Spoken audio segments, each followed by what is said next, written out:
әлеуметтік желілерде өте қатты қолға алынып жатыр.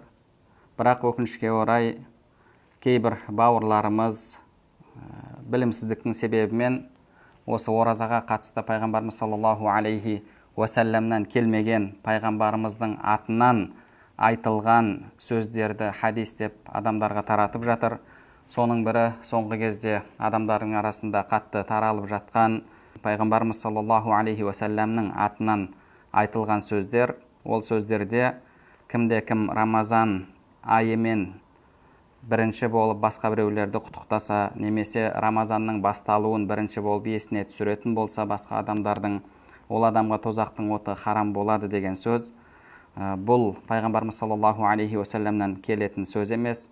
Бұндай сөз пайғамбарымыз саллаллаху алейхи уассаламнан келген әлсіз даиф хадистер бұлай тұрсын, тоқыма хадистердің ішінде де жоқ. Яғни бұл мүлдем негізі жоқ сөз болып табылады.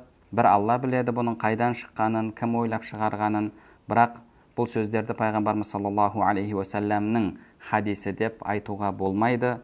Пайғамбарымыз саллаллаху алейхи уассалам өзінің хадисінде «Мән кәзәбә алейя мутааммидан фәльятабауа мақъадаху минан нар».